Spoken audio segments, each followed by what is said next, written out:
everybody, and welcome to The Ultimate. This is episode 5, and we are in the home stretch of trying to determine who is the Ultimate World Heavyweight Champion for the NWA and WCW from 1981 to 2001, that 20-year stretch, to see who is the Ultimate World Heavyweight Champion. I'm joined by the unstoppable Shadow Jackson. And Tom Brady is 5-time world champion. Just like this is 5th episode. Ain't that nice? The disorderly Philip Payne and Rupert. And we've got the reformed Mark, Merciless Don Matthews. Yeah, I don't care about football. Unless it's soccer. Unless it's Georgia. Unless it's Georgia Bulldogs. Then suddenly he cares a lot. All right. Over the last 4 weeks, we have gotten ourselves to the Elite Eight. So here we go. It is quarterfinals time. We will get right into it. Let's start off with the Nature Boy, Slick Ric Flair, going one-on-one with the People's Champ, Diamond Dallas Page. What do you say, Don? Flair. Flair's dirtier.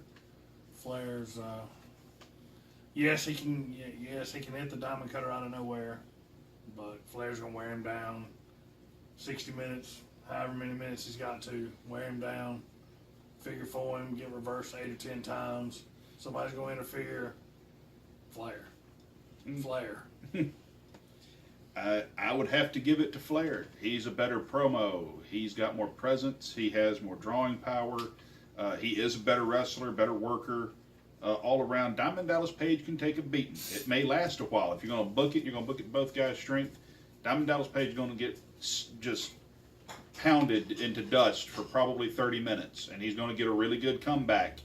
And then J.J. Dillon's going to throw a shoe in the ring or something. So it's not going to be clean finish, but Flair's going to go over if you're booking it to everybody's strength, just because, you know, Ric Flair in the 1980s there, frankly, was not really anybody better. Shut up, what you got? Diamond cut out of nowhere. 1, 2, put on the ropes. Diamond cutter attempt again. Flag sweeps the legs. Ref goes down. Flag puts feet on the ropes. 1, 2, 3. Out the ring, grabs the belt. Power. Dang it, Tommy Young. That's it. I got Flair nearly cripples DDP. He works legs, day, night, overtime, working legs. But he still has to pull the tights when he rolls him up. For sure.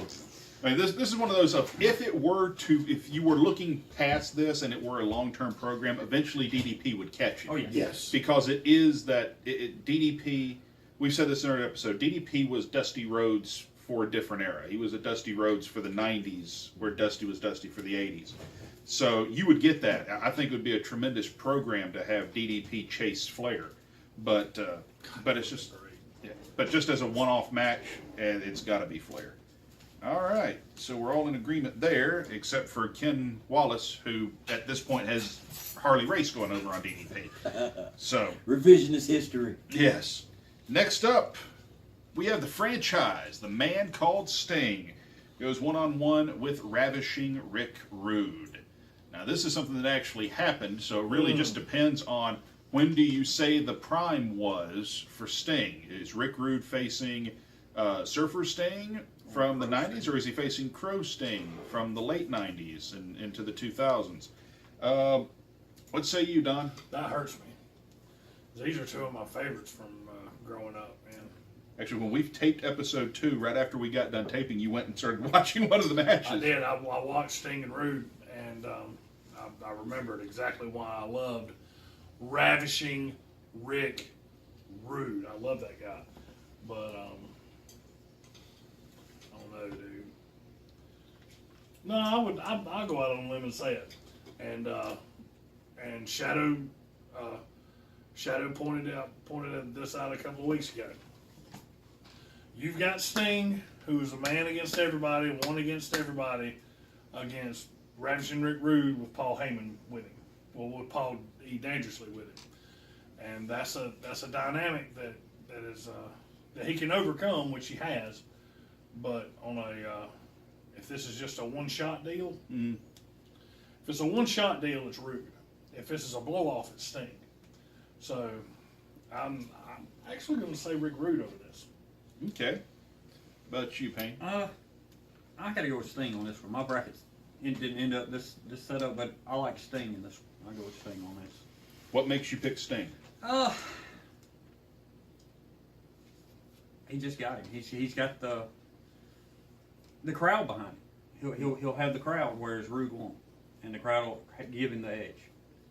Spoken like a true babyface. Yeah, but the crowd doesn't always mean you win, man. Yeah. It did in my case. It helped me out a lot, brother.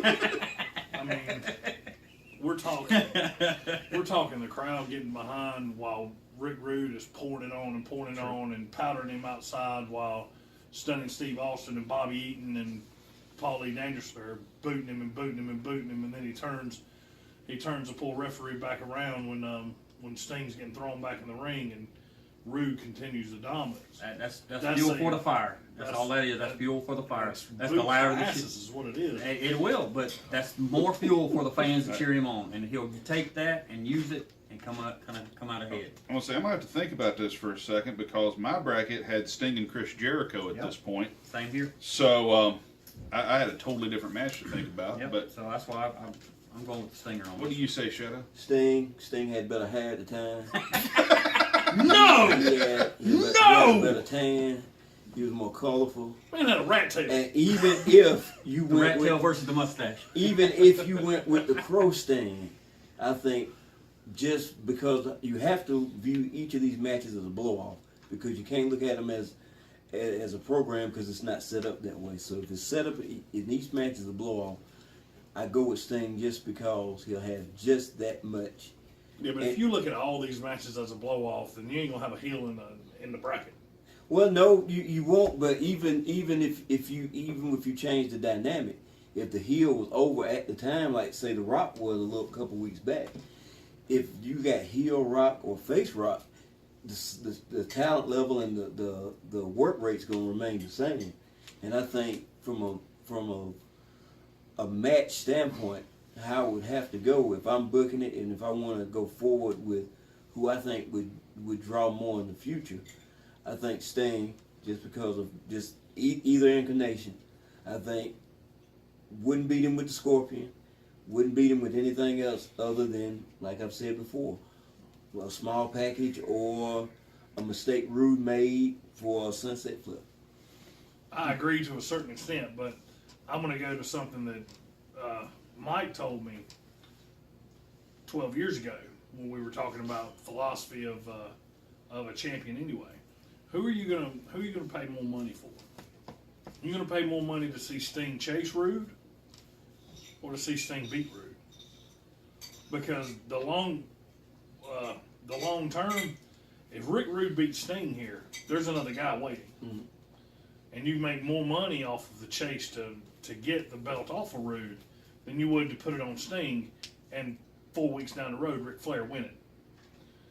I think the more compelling winner to this match is Rick Rude, just because when Sting falls, you have the next guy. You have Luger waiting. No, you don't. We killed him off last week. Well, we're talking about it in the bracket. We got Kerry Von We got Erich Kerry waiting. Von Erich waiting. But you'll have Von Erich waiting. You'll have Ricky Steamboat waiting. You'll have you could have Vader waiting. You know, Vader was a baby for a little bit, even in WCW. And you could have Sid Vicious waiting. You could have all these people waiting because the blow off when you put it on Sting is going to be huge. How long did you really keep the belt? Rude? No, Sting. Sting actually enters this as the number 3 seed, so quite a while. Okay. Yeah. Well, then my whole argument just went to shit. Well, the thing, like I say, the way I'm looking at it is, this is a tournament where everybody knows it's a tournament. So we can't book it as if, well, next Monday night this is going to happen. It's got to be tonight, what's going to go on tonight, because we don't know who's going to be there next week. So any one night Super Bowl type event where everything's on the line one time only, I don't care who comes in, I think Surfer Dude Sting, Crow Sting pulls it out. Barely, but he pulls it out. Well, everybody voted Sting, but me, Yeah, so let's go. well, I actually hadn't spoke yet. Ken Wallace and Dan Wilson both also said Sting. Listening to the arguments, I'd probably have picked Rick Rude. And I say that just because... What I'd like to have right now. Well, and the reason I say that is because I think at the time frame, Rude was a better worker than Sting. Yes. So there's that. He has a better look. Yes. I'm a sucker for the heel champion. And, Sting would overcome the Horsemen and so on and so forth every so often. Most of the time he didn't. And so you've got essentially the early 90s Horsemen with the Dangerous Alliance, since they couldn't have the Horsemen. So I probably would have picked Rude in this match. But the consensus says that it's the man called Sting. So Sting moves on. All right, we get Clash of the Champions next. Yes. Or Bash 90, your pick. So now we are going to have, as I pass something off camera, next up, we have the All-American Ron Simmons go one-on-one with Ricky the Dragon Steamboat. I want to listen to all of y'all eat all of y'all's arguments up right now. I'll get mine out of the way right now. I'll go ahead and get out of the way. And I could be controversial when I say this. Ron Simmons. And I say Ron Simmons for this reason. Yes, Ricky Steamboat had 3 incredible matches with Ric Flair. That what should have been the biggest match of the bunch didn't draw a dime. Okay, the Superdome, they drew less than 6,000 people. Not necessarily their fault, but the fact remains, they drew flies in the Superdome for Steamboat and Flair, and what was frankly the best match of the series, in my opinion. I agree. The first match was awesome. The 2 out of 3 fall match Clash of Champions was awesome. The match at Wrestle War was awesome. Every single one of them. If you follow Dave Meltzer as your Bible for all things professional wrestling, I don't. But if you do, every one of them was 5 stars according to Dave Meltzer. Well deserved. Steamboat, as world champion, had, I think, 2 major problems. Number 1, his only program was Flair. 2, taking all things into account for the time period that this happens in. Steamboat had an albatross around his neck, and it was called Bonnie. His wife was a pain in the ass to everybody in the business at the time. And I really think behind the scenes it caused enough problems. We're going to just say in front of the camera, I think it really damaged Ricky Steamboat because you have this attractive, handsome, debonair babyface, and he's married. And that really kind of hurts an 80s era babyface because you want all the women to love him, and they don't necessarily. So Steamboat, who can cut a damn good promo, who is is athletically gifted as they come, one of the most talented in-ring performers of all time. Ron Simmons, I think, was more legitimate as champion. He carried himself better as champion. He worked a wider range of opponents as champion. He had the Vaders. He had the Cactus Jacks. He had the Rick Rudes. He worked up and down the card. He worked with Luger, chasing the belt. I think Ron Simmons does not take a back seat to Ricky Steamboat as a worker, contrary to popular belief. If all you ever seen of Ron Simmons is the APA from the WWE, do yourself a favor and go look at some stuff from the early 90s in WCW. Ron Simmons was a hell of a worker. What say you, sir? Well, I didn't have, like I said, this is outside my bracket, but I'm going to have to go with Simmons as well on this. I think he outpowers the Dragon, and he ends up taking it. I think he takes it. Now, I'm saying the Dragon doesn't get his point across, but his speed just can't quite match up, take over Simmons' power. I think it's a classic babyface match.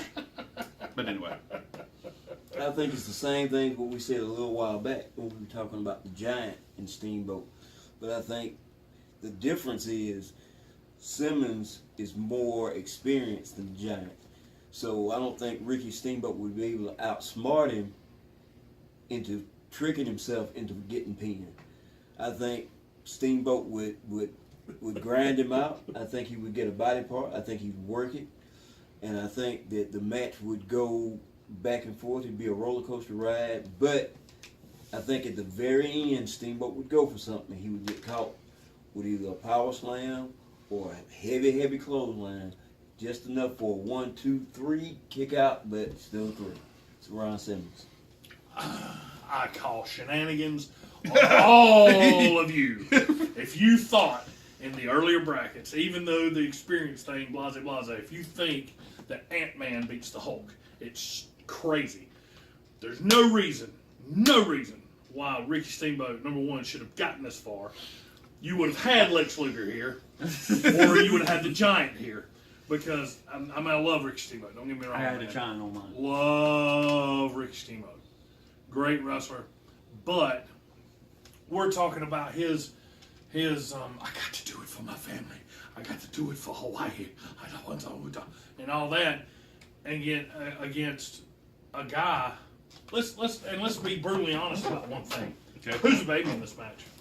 Don't say there's a baby. That's crazy. You put Ricky Steamboat in the ring against somebody imposing, they're going for Ricky Steamboat. Ricky Steamboat's the baby in this. Right. Gotta be. I disagree. Gotta be. No, Gotta be. I agree based on that. Because what's the history of Ron Simmons with Butch Reed?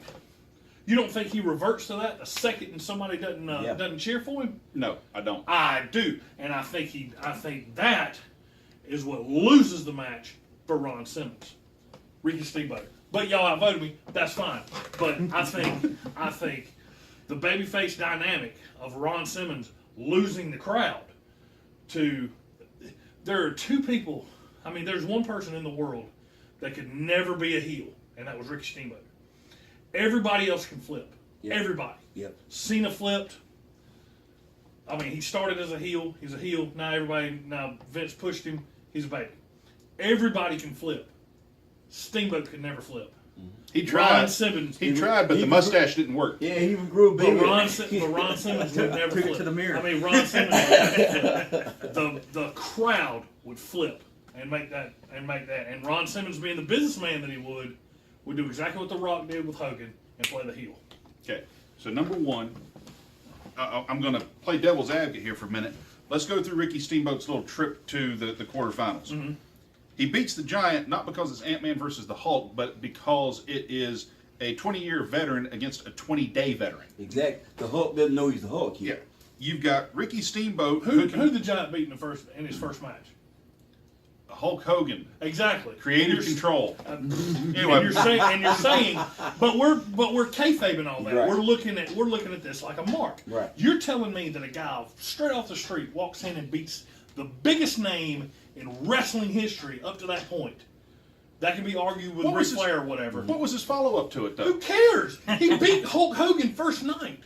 You're telling me he couldn't squash Ricky Steamboat? Nope, because Hogan's moveset, to once again steal your turn, was nil compared to what Steamboat could bring to And the table. Steamboat's moveset would have been nil against somebody who was indestructible. Okay, This is the argument I wanted to have weeks ago. Steamboat beats the Giant because the Giant is as green as his freaking namesake. Yes. Kerry Von Erich, it's a man who can work his ass off against a man that can't work. Then you've got Ricky Steamboat and Ron Simmons. Here's Ricky Steamboat against a guy who can work, who is a sizable power guy, who is not at a mass experience disadvantage. But what was And it would have been a what baby was- match because Ron Simmons, when he was world champion, was the consummate babyface. That's true. But who's the crowd really gonna go for? I You think put it- Ron Simmons. You put Ron Simmons in the South. Sorry. No you problem. Put Ron Simmons in the South against Ricky the Dragon Steamboat. Who's the crowd going for? Toss a freaking coin. If you're going to use the stereotype of the South, neither dang one of them. You got a black guy against an Asian. They ain't going to pull for nobody. Yeah. But You ain't drawing nobody. They pulled for Ricky Who's this Steamboat damn against guy? Ric Flair, who was from Minnesota. it depends on, and I'll say this, I think it depends sincerely on where you put the match by that dynamic. If it's Steamboat and you are in the Carolinas, they're going to rally behind Steamboat. If that match happens in Florida or Louisiana, they're behind Sure. Ron Simmons. Sure, but where did Jim Crockett Promotions mostly run out of? At When that time, When they were they were everywhere. both champion, Yeah. They were Ricky everywhere. Steamboat's time as champion and Ron Simmons' time as champion was the entire Southeast. Everywhere from Chicago down out as far as Louisiana. They covered all of it regular. So it could be anywhere. But 10:05, 6:05 Eastern, where were they? At this time, would have been in Atlanta, but this crap ain't happened on Saturday night. Just saying. We're going to Peachtree, baby. I'm just saying. So- My vote. Ron Simmons wins, but I'm telling you, Ron Simmons would have Look, I won had as a Hogan heel back in here, that man. match. That's That's the only point I wanted. no dog in the That's fight the only on that point. one. That's the only point I wanted to make was that you're talking about people winning because the people got behind them, which is fixing to come up here, and I'm like, and I'm just saying, Steamboat, even with the Steamboat with the people behind him, and Simmons going back as a brain fart or whatever back to Doom Ron Simmons, which would have happened because he'd had to turn heel. He would have lost. Just saying. For what it's worth, the only one of these where Ron Simmons made it this far, because Dan Wilson had Hogan Luger as his quarterfinal match. Simmons went over Lex Luger according to Ken Wallace. That's So- right. All right. I gave him that. So next up, it is Big Van Vader versus the American Dream, Dusty Rhodes. I think Don thinks we're going to hurt his feelings, so go ahead and get it out. Vader. Big Van Vader. Big Van Vader. Big Van Vader. Because that man in the late 80s, early 90s was the most dominant person in the Southeast region, if not the world. Went to Japan, beat up everybody, was Antonio Inoki's hand-picked last match, beat everybody, come to the United States and pounds the crap out of the American Dream. The American Dream wakes up to a nightmare, and his name is Big Van Vader from the Rocky Mountains. Okay, I'm telling you. I can It's just. about I to be a can see riot. It's about to be a I riot. can see the match. I can see the match. I can see the match where Dusty is doing the. God, I wish this thing moved. But he gets up and he goes, baby, and he's doing this little strut and everything, and he's doing this, that, and the other, and then just Vader just forearms him in the soul. And gets him in the corner and beats him for 4 seconds, rears back, lets the referee stop counting, keeps on beating him for 20 god awful minutes. Just beats the American Dream Dusty Rhodes, but you know Dusty's gonna win. Okay, but so for me it would be Vader. I'm going to go ahead and get mine out of the way real quick. Dusty Rhodes, during his time as world champion, was the undisputed top babyface in the company. Mm-hmm. No ifs, no ands, no buts. Mm-hmm. Dusty was the #1 babyface. Mm-hmm. Early 90s era Vader specializes in beating the top babyface in the company. I put Vader over. Yes! That man Because has... the bottom line is, if you look at the time frames, Dusty has no analog to Vader. There is nobody in Dusty's era, in his time as world champion, that matches up to what Vader was. So you wind up with the analog for Dusty is Sting. The over top babyface in the company. He's got the charisma and got the rap and can talk and can bring the crowd in. That's Sting. And you can count the number of times Sting went over clean on Vader on one hand.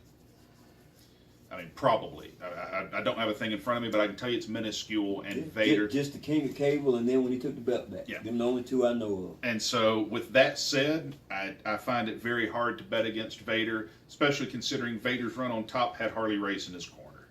So, what say you, sir? I have to respectfully disagree. Okay. Vader will do exactly what you said. And he will brutalize the American Dream. But he can't put him away. Call this the American Dream. It's Dusty Rhodes. He cannot put him away. Vader messes up, leaves his leg hanging out somewhere. Dusty grabs it, turns into Ric Flair. He knows the man's moves.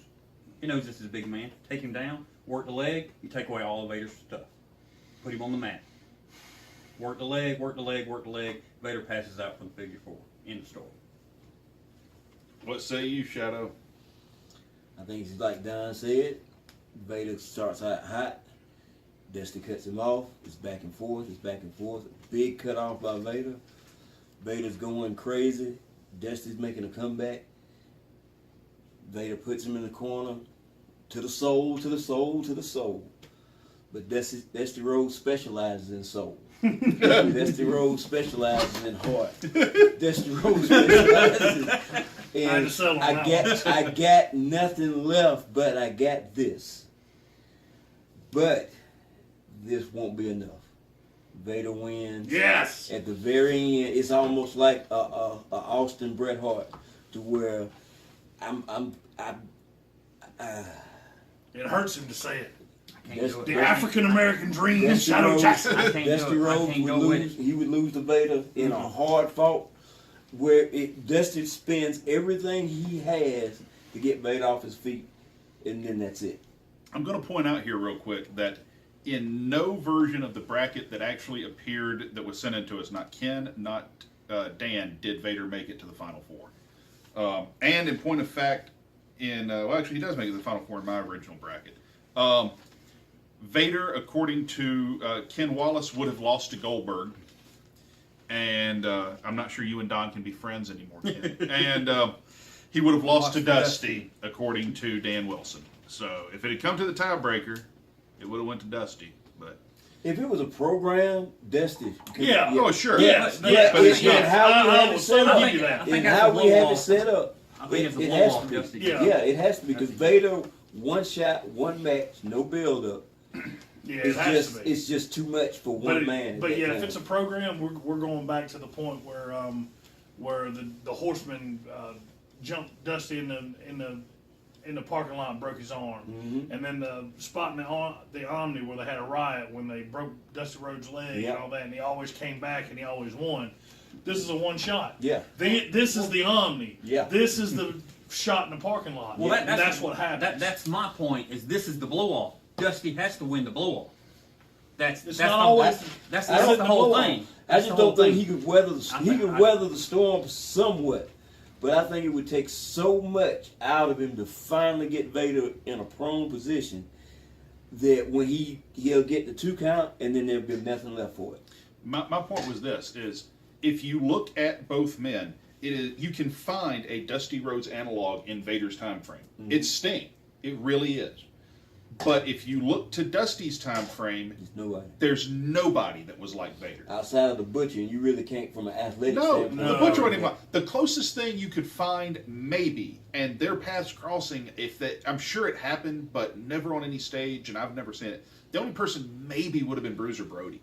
Yeah, I don't think they ever did anything. But even that's not something that really ever happened. So with that said, we have our Final Four, and to my surprise, actually, these are all matches that happened.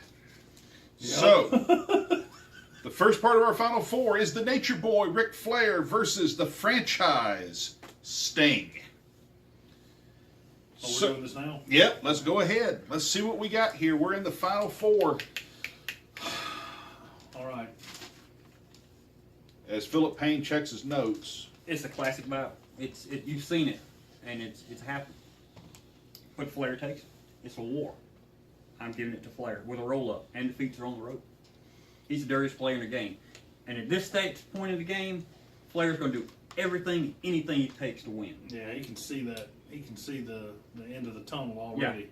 Yeah. And he knows if he can get past this guy, this is one of his perennial opponents.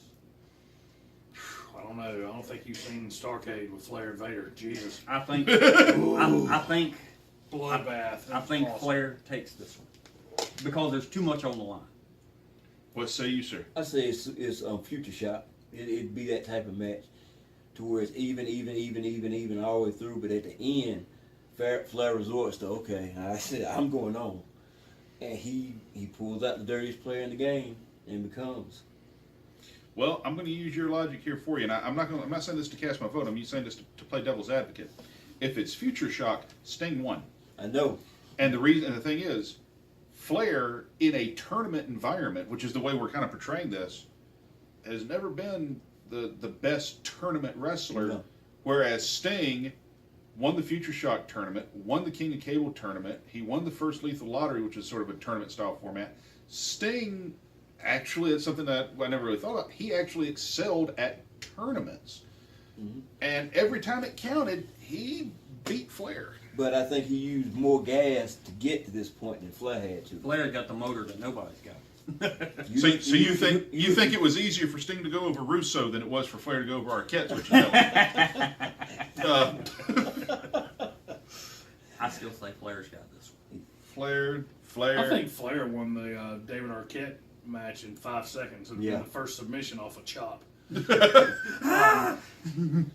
This is. But you got to remember what we're fighting for. You got to remember what we're fighting for. This is who do we think is The the ultimate champion. I'm going to hurt myself on this one because, and you know what? I didn't think about this until you said that, but you're right. Sting, if Sting would have been at WrestleMania 4, he would have been WWF champion. With the way he was, if he had the kind of build, yeah. If you decide to play You put that him into in a tournament. If he would have went to the WWF before he did, he would have been King of the Ring. If this is a tournament, and this is a hell, even if this is a 2-night tournament, like a New Japan thing or whatever, Flair had Harley Race, which would have stretched him and stretched him and stretched him and pounded him and pounded him and pounded him. We're not even counting David Arquette. Flair had Down Dallas Page, who he would have exerted more energy trying to beat than actually taking punishment. So he's already got punishment and attrition on him, and he's running out of gas, which Flair could go all night in his prime. Mm-hmm. Wyndham owned Sting. I mean, Sting owned Wyndham. Come on. I can't get behind that. What's the record? I don't know what their actual win-loss record against each other was. I wouldn't have seen that. I think his hardest match would have been against Rick Rude. I would agree with that, because it would have been somebody who physically could have went with him. But if Sting has that kind of virulence, it goes against everything I believe in because I'm a Flair guy. But I would have said Sting on this. So let me ask this: We'll take the tournament idea out of the equation because Flair. So if it's just the one-off match, you would put Flair. It's over. Flair because Flair is coming in. Flair comes in fresh and he's got a plan. Okay. And you know that Flair's been formulating this plan for weeks on end, and he's studied tapes and he knows Sting and he's done his partying, he's done his training, and he's done everything it takes to be a horseman. And walks in and he beats Sting. I mean, it's just it's one of the constants. I brought up the thing with Sting because it didn't occur to me because we occasionally think about this as if it were a full tournament, but the sort of the ground rules we set was that each match is an isolated incident. Okay. So Flair goes over.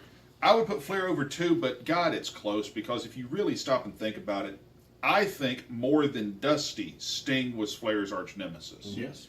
Because they probably traded more back and forth high profile matches on big stages. Yeah, Sting won Bash 90, but then Flair unified the 2 world titles by beating Sting at the Clash. Mm-hmm. And at the first Clash, they couldn't beat each other. It went to a draw.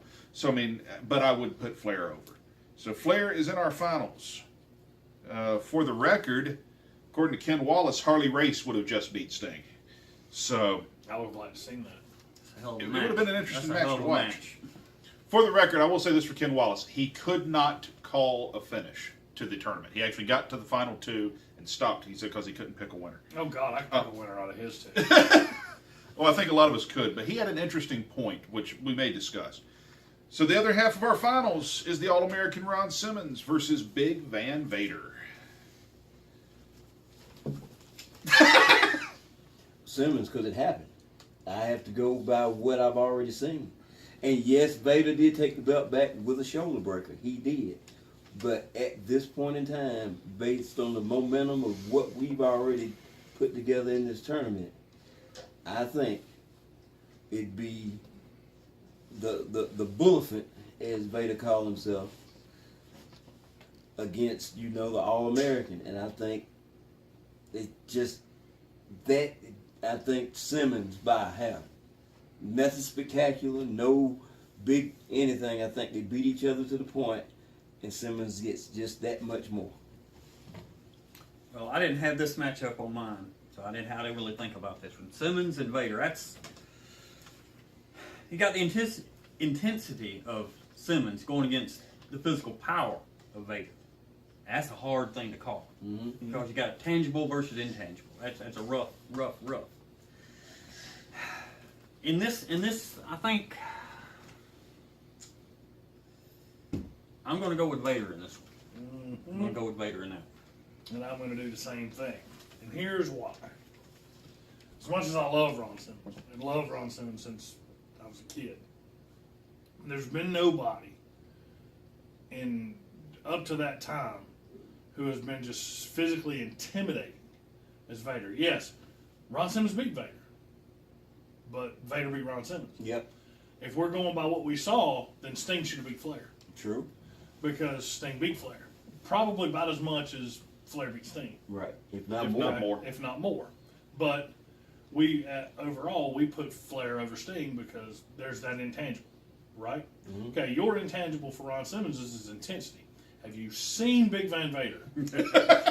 Okay, guy. I was picking one thing that I knew about Simmons. This guy's brutality was bloodlust without being said on TV. The guy murders people. I mean, this guy could have been an easy slasher villain in any 80s movie ever and would have went over. I mean, the only person I probably wouldn't put over Big Van Vader in a fight, is Jason Voorhees. You know, that's the guy who would beat him because you can't kill him. But Vader, I think Ron Simmons beats the shit out of Vader. Vader beats the shit out of Ron Simmons. But at the end of the day, Vader comes out on top. Almost like he said with the Rocky finish. Just as good as, but it would be the Rocky 1 finish for me. I don't think the good guy can overpower just a health problem that Vader would create for him. I mean, that many blows to the head causes aneurysms. I gotta put Vader over Ron Simmons in this one. I hate to do it because. So we got 1 vote for Simmons, Vader. I didn't have this matchup on right. My bracket's busted. For the record, this matchup was on nobody's list, actually, on the overall. The closest thing we got was Simmons versus Goldberg, and that was on Ken Wallace's. So here's the way I look at it. Ron Simmons is an incredible athlete. He carried himself rather as champion very, very well. So did Vader. When you saw Vader with the world title, one of the things that I always give a lot of credit for when the discussion of great champions comes up is when you see the champion, is the belt something he has or is the championship something that defines him? Vader was the world champion. He carried the belt like he owned it. So, there is that. But so did Ron Simmons. Both men were good on a microphone. We don't get as much of it out of Vader because he had Harley Race with him, but both men are very good on a microphone. Both men are incredibly athletic. So then what do you look at? Well, this is a match that really happened a couple of times. When Ron Simmons won the title, Vader didn't know who he was facing. It was pull a name out of a fishbowl. So theoretically, Ron Simmons has the element of surprise if we're kayfabing the whole thing. When the rematch happens, Vader knows exactly what he's up against, and he wins the title back. So, with this being an isolated incident, I think Vader's too much for Ron Simmons. And that's just that, because Vader knows what he's up against. Mm-hmm. So, the man they call Vader moves on. Now, for curiosity seekers out there, according to Ken Wallace, his finals was Harley Race versus Goldberg. And we had a conversation about it on Facebook, and he couldn't call a winner, and this was his rationale why. The battle in his head was how over Goldberg actually was, and still is, realistically, if you look at it in 2017, over enough to be one of the main events of WrestleMania against how legitimate Harley Race was. And he was like, when he tried to weigh the two against each other, he couldn't pick a winner. Between the two, the correct answer is Harley Race. But Yeah. so you know, Ken. But I can see why it would be a damn hard call. According to Dan Wilson, his finals was Ric Flair and Dusty Rhodes. He's an old school guy. Okay, baby. Which, by the way, is the same final that was on the bracket that Mr. Payne has. I'm going to show the gentleman here something. Here is our bracket. Our finals is Ric Flair versus Big Van Vader. Again, a match that actually happened. Without giving away who I picked, there was my final match, Flair and Vader. Yeah. So, except I had Vader going over Goldberg to get there. So, And I would have loved to have seen that over and over. So it's the Nature Boy Ric Flair versus Big Van Vader. Who is the ultimate WCW NWA World Champion from 1981 to 2001? Mr. Payne? You just said it. Who is the ultimate champion in that time era? Mm-hmm. Without a doubt, it's Ric Flair. Why? Because he's the man. He's Ric Flair. That's all you need to say. He has the moveset, he has the motor, he has the charisma, he has the belt. He's the man. This is another match that really happened. This is the main event of Starrcade 93. And it was awesome. It was. I think that... It cost flesh and teeth. Yeah. Now, don't get me wrong. I'm not saying that Flair walks in there, thumps him, and it's over. No. Vader works his ass from pillar to post, back again. They shake the pillars of heaven, if you will. But Flair will find a way. In this, for what we're fighting for, to be, because that's what he is. He is the ultimate champion of this era. Okay. Without a doubt. Flair takes this. What do you say, Don? You have to think about what Flair did for the, not just. No, I don't. I got to think about the fight. No. I'm going to say this. For, Looking at the two men that are in the finals, in my head, and that's what makes this very interesting, because we are actually starting.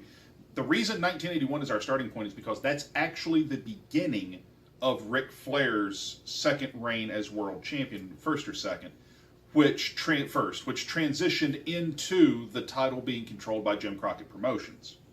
So we're going from there through the NWA years that lead up to WCW, so about 88, 89, into WCW's lifespan from 89 until 2001 as part of the WWE. To me, the definitive NWA World Champion was Ric Flair. But the definitive WCW World Champion was Vader. I just. So, if we're going by impact on the company, keep, all that, I say Flair, he carries from 81. except for about a 5-year gap when it was Vader carrying it.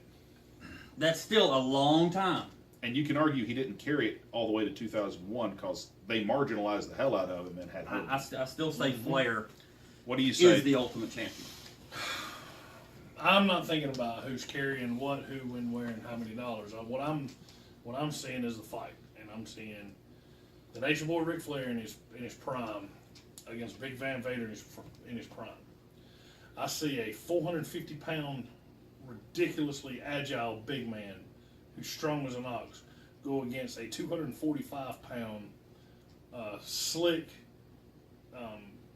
very fluid wrestler in Ric Flair. Vader beats this man senseless. Destroys Ric Flair. And Flair finds a way. Flair finds a way. Flair does find a way. You can never bet against Ric Flair because if anybody has an intangible, it's Ric Flair. He's not 16-time champion because well, we want to break a record like some other people. He is 16-time champion because every time, not that I disrespect that guy at all. No. That guy's awesome and I really do respect That the guy shit out of him. is John Cena. Yeah, and that guy is absolutely ridiculously awesome. Does great things for children. Does great things in the ring. They just don't let him do it. Yeah.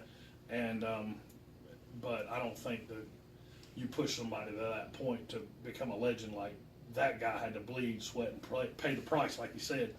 This man defended the title 300 nights a year against the best people in the best territories ever. This is the equivalent of who's one of the champs now? Randy Orton. This is the equivalent of Randy Orton going to Ring of Honor and going against Adam Cole, going to New Japan Pro Wrestling and fighting Kushida Okada. This is going to CMLL and fighting whoever the champ in Mexico is. But Flair did that. Flair did that everywhere. Flair went and fought. There's one on the WWE Network where he fights Nature Boy Buddy Rogers, for God's sakes. The guy went everywhere and fought everybody. And Flair was not immune to the big guy. Flair had Nikita. Flair had Abdullah the Butcher. Flair had Kamala. Flair had Bruiser Brody. Yeah. Flair had Stan Hansen. Flair had everybody that was coming for Flair had, and then he had baby faces coming after him that were phenomenal. Flair had Magnum TA. Flair had Barry Windham. Flair, everybody on this bracket, Flair beat. Damn near it. So, well, except for like the newer guys like The Rock and stuff like that, and Kurt Angle's, when he was way past his prime, put them in the same era.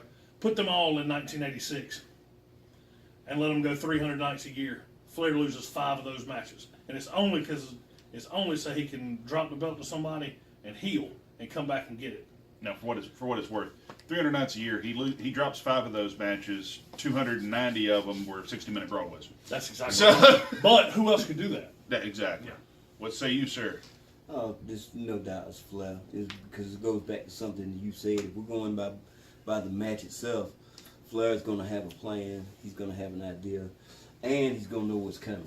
Just like Vader knew Ron Simmons the second time around, Flair would know enough about Vader to know I'm going to catch a butt kicking. I'm going to catch a lot of heat. I'm going to bleed a lot. I'm going to lose body parts. But if I could get him to do A, B, or C, I'll win. And just based on the history, nobody could carry the belt like Flair did. Because like you just said, not only did he go to all these different areas, he did it from day to day.